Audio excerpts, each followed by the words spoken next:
Shadi Hamid is the Director of Research at the Brookings Center here in Doha, joins us live on the set. Thank you very much for making it on the show. Now, Shadi, we've just listed the problems that Egypt is facing at the moment.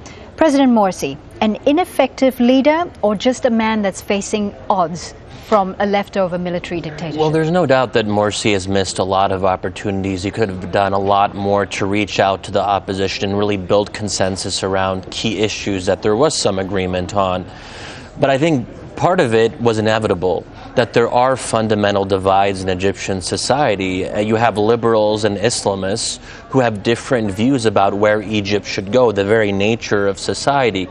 Plus, you're talking about corrupt, rotten, bureaucratic institutions. So anyone who was elected was going to come on top of a bureaucratic system that was going to take a long time to reform. So part of it is Morsi's fault, but we shouldn't lose the broader perspective that there are fundamental structural problems there. Given what you've just said, and I'm going to go out on a limb here and say, is Egypt better off under a strong man like Mubarak? Is that what we need in Egypt?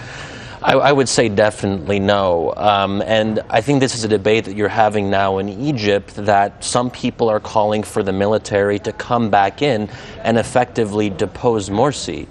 But if we look at the history of military coups that essentially push out a democratically elected leader, whether Algeria in 1991 or Turkey several times, they don't usually work out well. They turn things into a mess. What has to happen, in my view, is that people have to stay within the political process, work through electoral democracy and institutions, because ultimately we don't want to go back to where things were when the military was just in power a year ago, and everyone was really happy when Morsi pushed out the military. So what you're saying is this is basically growing pains of a new democracy that's happening now. But look, his opponents are calling for fresh elections. Is there a viable alternative? Well, if Morsi decides to voluntarily resign, that would actually fulfill that demand. But Morsi isn't going to voluntarily resign. So the real question here is, how do you push Morsi out of office?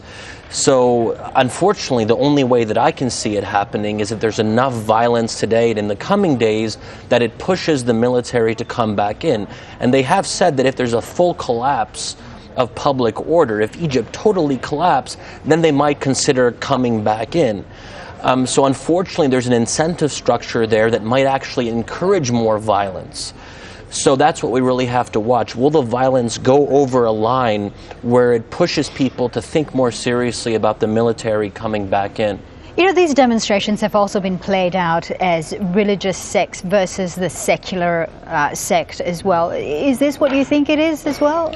There's no doubt that's part of it. I mean, there are economic factors, there's an imbalance of power, Islamists versus liberals, but I think in a fundamental way there is real disagreement about the role of religion in public life, religious freedom, protection of minority rights, I mean, you name it. There isn't a consensus on these fundamental issues, and that's why the Constitution was such a contentious document and why many Egyptians are unhappy over the final document. Shadi, thank you very much for your insight. Thank Shadi you for Hamid, having me. the Director of Research, Brookings in Doha Center.